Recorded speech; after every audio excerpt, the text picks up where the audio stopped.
Hi, my name is Simone. I'm 30 years old.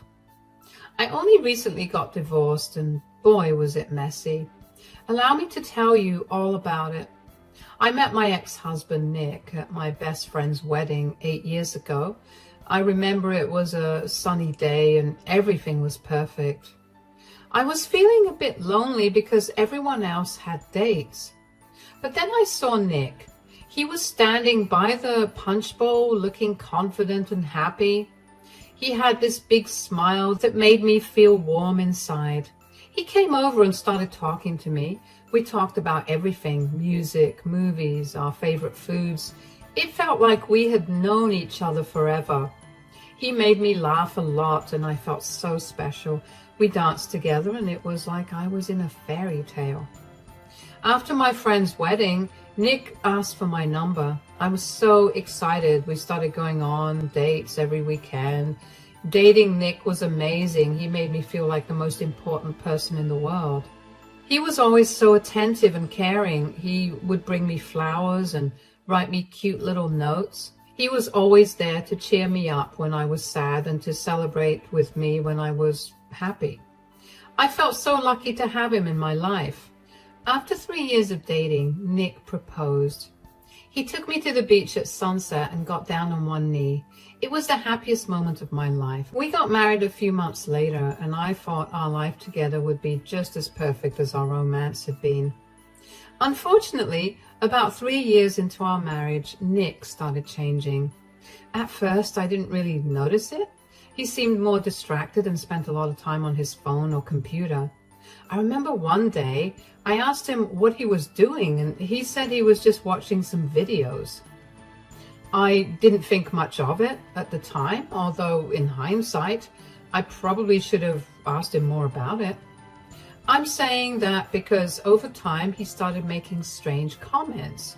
He would say things like, "A real man should get what he wants," or "Women need to look good for their men." I didn't understand where this was coming from. Nick had never talked like this before. It got worse when he started hanging out with some new colleagues from work. They were a rough crowd, always making crude jokes and talking down to women. Nick seemed to pick up their habits. He would scoff whenever he saw a woman having any sort of agency in the movies and TV shows we watched. He would force me into talking about gender politics with him.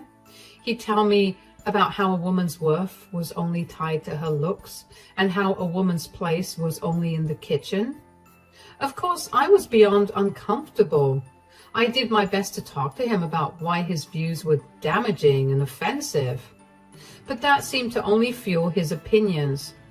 He'd call me a typical snowflake feminist for having opposing views. Over time, that hatred towards women transformed into hatred for me. It started off small at first. He started coming home late and would be in a bad mood. He wouldn't even acknowledge me when he got back home, let alone talk to me. We went from talking every day to only speaking when absolutely necessary. It hurt like crazy to go through that because I was literally blindsided by this huge change in Nick. I didn't say anything because I chalked it up to him having trouble with work and let it go. I mean, whenever I tried to talk to him about his behavior, he would shut down, which is why I never pushed it. But his behavior only got worse over time. One particular day, Nick seemed like he was in an even worse mood than usual. I decided to try and talk to him again just to figure out what was going on, not only with him, but also between us. "How was work, sweetie?" "What is it now, Simone? I had a long day." I didn't say anything. I was only asking you how your day was. "Quit acting. I can tell you have something you want to talk about. You have that annoying look on your face." "Oh, I've noticed you've been coming home late a lot lately, and when you do, you seem upset. Is everything okay?" "So now you're keeping tabs on me, huh? You're being really annoying, you know that?" "I'm just worried about you. You used to tell me about your day and you used to greet me with hugs and kisses. Now it feels like you're shutting me out. Maybe I don't feel like talking to you anymore. Maybe I have better things to do than listen to your nagging. I'm sorry if I'm bothering you. I just miss how things used to be between us. Yeah, well, maybe you should try being more interesting then. Maybe then I'd want to spend time with you. I don't understand why you're being so mean. What happened to us? You know what your problem is. You're too sensitive, always looking for problems where there aren't any. Maybe if you weren't so emotional all the time, I wouldn't need to stay out late just to get away from you. I'm sorry you feel that way. I just want us to be happy again. Happiness? You think I'm responsible for your happiness? Grow up. No one's responsible for anyone else's feelings. I see. Well, I'll leave you alone then. Let me know when you're ready to talk. Yeah, whatever. I felt horrible. I didn't understand why Nick had to be so rude to me. I couldn't help but feel I did something bad to him. No matter how hard I tried to think of what I did, I couldn't come up with anything. I did everything he expected out of me, like cooking and cleaning while juggling a job. Eventually, he began insulting and belittling me at every chance he got. I was too shocked to comprehend what was going on, so I didn't say much. Nick's insults became a regular part of our life together. He was always criticizing my looks. He would tell me I looked frumpy or that my clothes were ugly. No matter what I wore, he had something mean to say. Once, when I wore my favorite dress, he said I looked fat and ridiculous. Another time, he told me I should try harder to be attractive like other women he saw. He didn't just stop at my clothes. He also made hurtful comments about my weight. He'd point out women who were thinner and say I should look like them. It hurt so much. And I started feeling really bad about myself. Even when I tried to eat healthier or work out, he would still find something wrong with me. Nick's insults weren't just about my appearance. He'd say I was annoying or that I wasn't trying hard enough to make him happy. His behavior became really hurtful, especially when it came to other women. He would openly flirt with them, even when I was right there.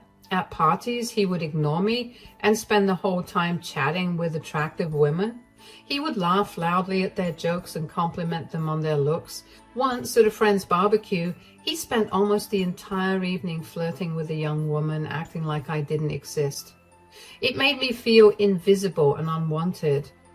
When we were out in public, he would point out other women and make comments like, "Why can't you look like her?" Or, "She really knows how to dress up."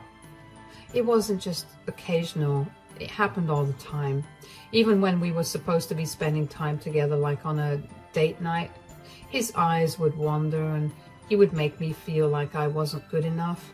I know what you're thinking. Simone, why did you stay with that man and not run away? Well, I had my reasons, and yes, they were stupid in hindsight, but at that time, they were very valid. At first, I stayed because I loved him so much. I remembered how wonderful he used to be when we first met.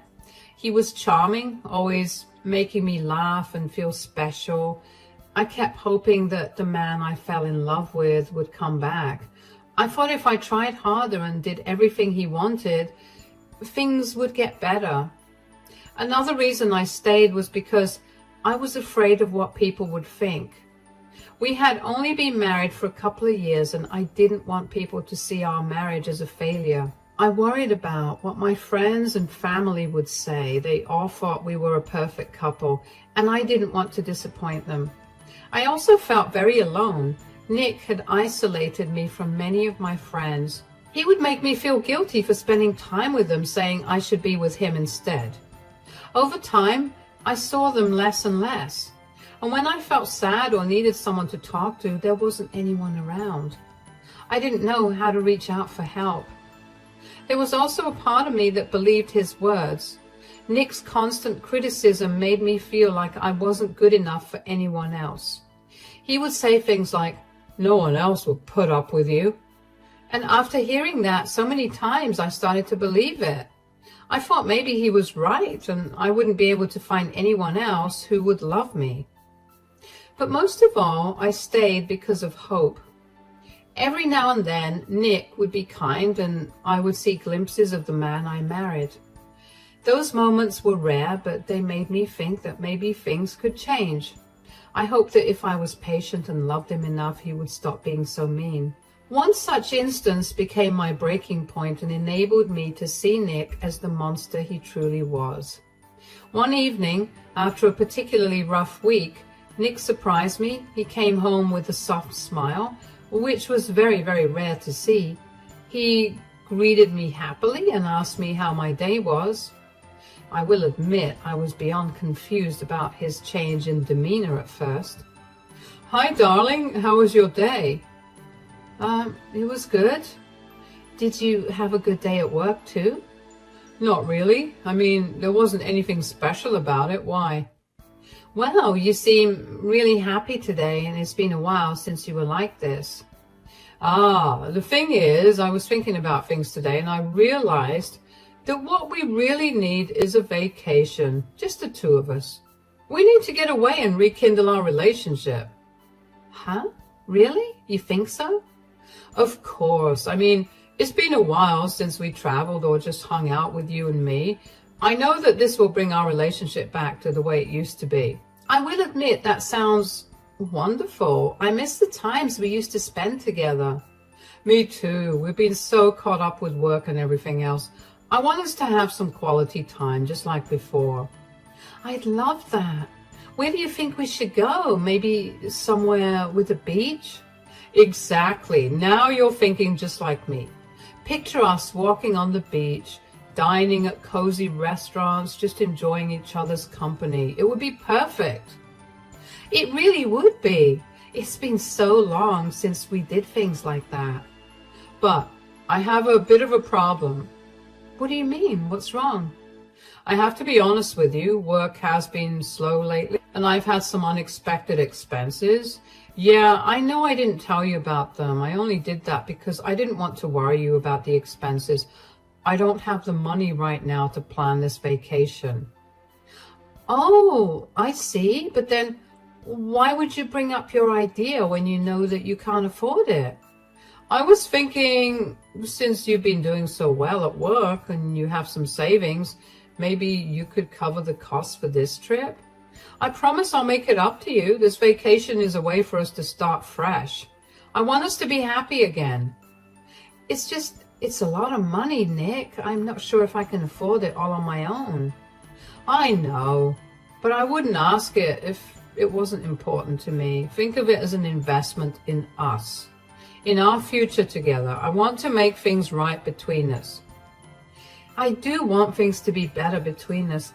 Okay, let's do it. I'll figure out the finances. We can make this work. Thank you. You won't regret this, I promise. We're going to have an amazing time together. Of course, we're going to have an amazing time together. That's what we've always done best together. Despite knowing that we didn't really have the money for a vacation, I decided to make it happen. I started saving every penny I could. I cut back on personal expenses and worked extra hours whenever possible. I even dipped into my savings, telling myself it was worth it for the sake of our marriage. I spent weeks planning the perfect vacation. I researched destinations, found the best deals on flights and hotels, and planned activities that I thought we'd both enjoy. I wanted everything to be perfect. I booked a beautiful resort by the beach and arranged for a romantic dinner at a fancy restaurant. I even bought some new clothes, hoping to look nice and impress Nick. The day finally came and I was so excited. I had done everything myself, but I was happy to do it if it meant we could be close again. We arrived at the resort and at first things seemed great. Nick was in a good mood and we spent the first day exploring and enjoying the sun. I felt a flicker of the old us, the happiness we used to share. But it didn't last. By the second day, Nick's old habits returned. He started criticizing my clothes, saying they weren't pretty enough for a vacation spot like this. He pointed out other women and said I should try to look more like them. It hurt, but I tried to stay positive because I thought that we were going to slowly work on our relationship. Things only got worse by the pool. Nick stared at other women and made comments about their bodies and clothes. He would loudly ask me why I couldn't look like the attractive women in bikinis. Everyone would stare at me, and I even caught a few people snickering at me. I felt embarrassed and hurt. I couldn't believe he was humiliating me so much at a time when he promised me to be better. But that wasn't all he did. Nick began flirting openly with other women. He'd talk to them, make them laugh, and compliment how they looked. Some of them looked uncomfortable, but Nick didn't seem to care. He kept flirting even when they tried to walk away. It was humiliating. A few women even came up to me and gently warned me about Nick's behavior. They told me that my husband was trying to cheat on me and was making other women uncomfortable. I can't even begin to tell you how ashamed and small I felt. It felt like everyone was watching and judging me, and the worst part was that I wasn't even the one in the wrong. Every time I tried to talk to Nick about it, he ignored me. He'd say I was overreacting and that he was just being friendly. But I knew it was more than that. He was disrespecting me, and it hurt a lot. I felt like I was losing myself, always trying to meet his impossible standards and handle his constant criticism. One evening at the hotel bar, he was flirting with another woman. She looked uncomfortable and kept looking at me. I managed to drag Nick away from the bar, and I snapped. "Nick, what in the world do you think you're doing? Why are you flirting with that woman? She looks so uncomfortable." "Oh, come on, you're overreacting, or maybe you're just jealous of all the attention other women are getting. Anyway, I was just being friendly with that lady there." "Friendly? Nick, you bought her drinks and told her which room we were in. You've been flirting with women since we got here. It's embarrassing. And how could you? Do you even care about how this makes me feel? Maybe if you weren't such a bore, I wouldn't have to look elsewhere for some fun. You're always nagging and whining." "That's not fair. Every time I speak, you tell me I'm whining or nagging you. I didn't even say anything the entire time this vacation because I was trying to make this vacation special for us. And even though you treated me like garbage, you have no reason to say that I'm whining or nagging, and you definitely have no reason to flirt with other women. Why are you doing this to us?" Oh, poor Simone, always playing the victim. Maybe if you put in a little effort to look good and be interesting, I wouldn't have to talk to other women. "I can't believe you're saying this. You're my husband. You should respect me, not insult me and flirt with other women right in front of me." "Respect? You haven't earned my respect. You just whine and complain. I need to fulfill my needs somehow since you won't." Oh, wow. How can you be so cruel? I've done everything I can to make you happy. I even paid for this whole vacation with my emergency savings just so we can try and fix things between us. "Yeah, because you felt guilty. Don't act like you're doing me a favor. You should be grateful I even agreed to come." You literally begged me to go on this vacation. Besides, what do I have to be grateful for? For being humiliated and treated like I don't matter? Oh, please stop being so dramatic. If you can't handle it, maybe you should just stay in the room and leave me alone. Maybe I will. You're a horrible husband and even more horrifying person. Don't act like you're any better than me, you selfish brat. You'd be the most boring person on this planet without me. You should be grateful that I even look your way. You know what? I can't do this. I'm not going to stay here and be disrespected any longer. Fine by me. More fun for me without you around. Nick's words cut through me like a knife. It wasn't just the words themselves, but the cold, indifferent way he said them.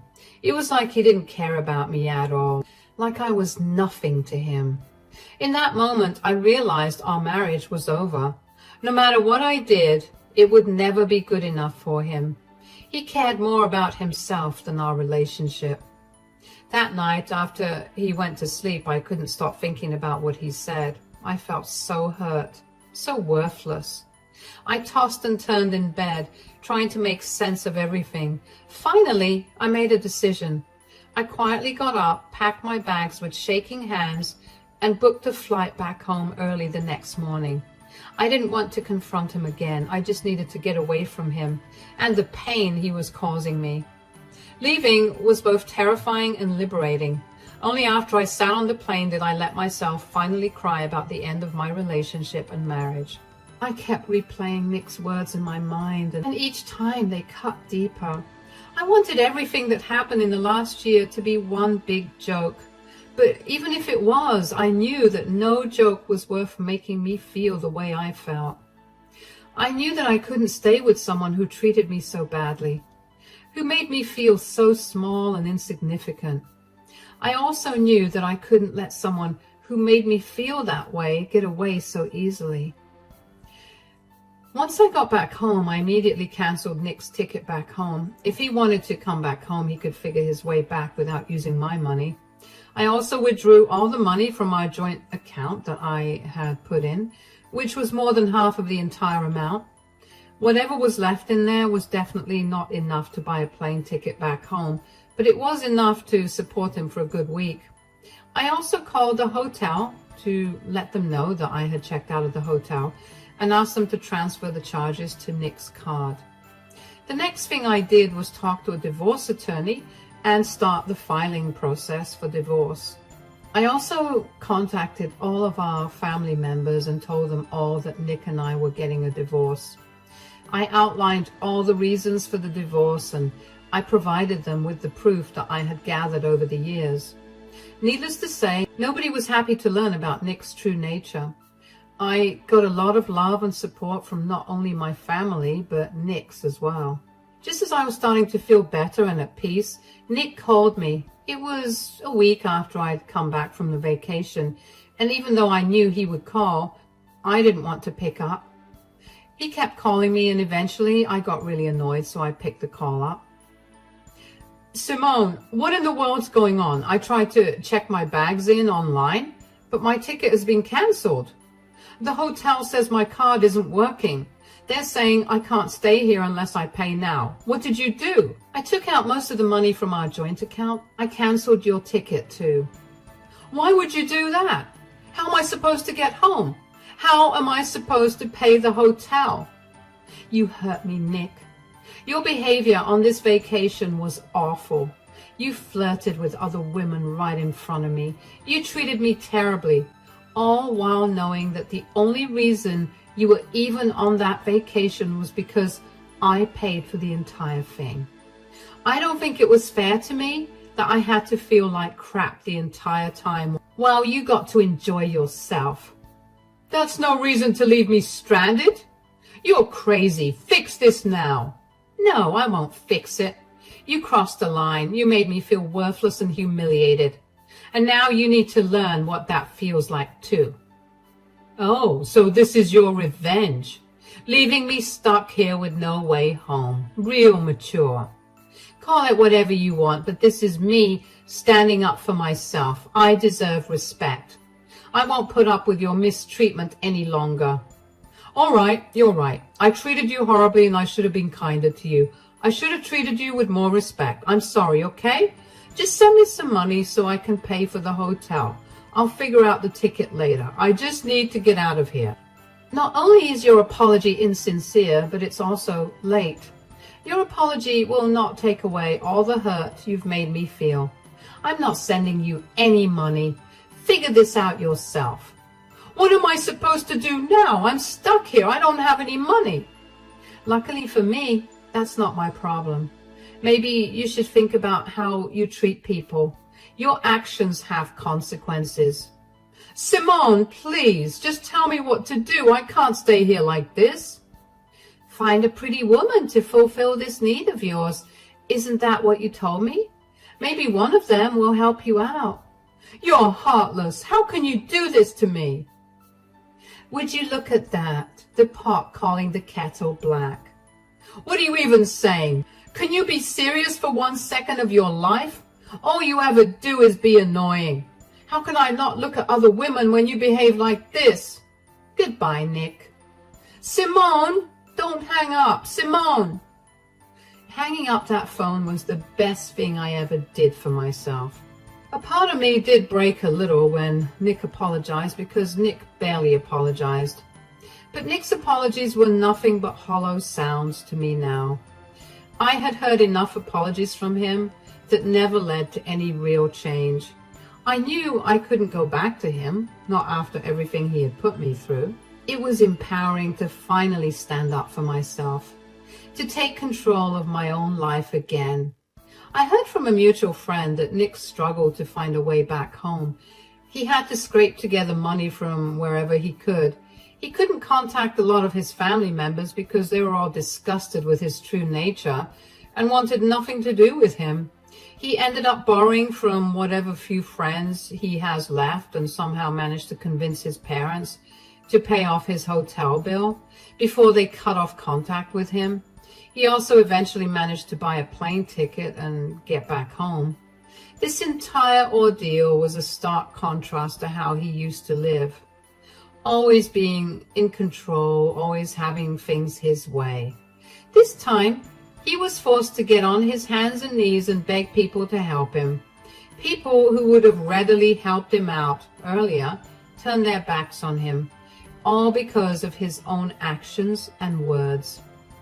When Nick finally returned to our apartment, he found it empty. I had taken all my belongings and left. It was a difficult decision to make, but I knew I couldn't stay in a place that held so many painful memories. The lease was ending in a week anyway, and I don't want to prolong the inevitable. The divorce proceedings were tough. Nick tried to manipulate and guilt-trip me, as he had done throughout our marriage. He tried to make me feel like I was to blame for everything that went wrong. But I had documented his abusive behavior, his constant criticism, his flirting with other women, his hurtful words, and I used it to my advantage in court. I had support from friends and family who witnessed his behavior firsthand, and with their encouragement, I stayed strong and resolute. Despite his attempts to delay and complicate the process, I was able to finalize the divorce quickly. The judge saw through his tactics and ruled in my favor. It was a relief to finally be free from him, to no longer have to endure his toxic behavior. After leaving Nick and finalizing the divorce, my life started to improve in ways I hadn't imagined.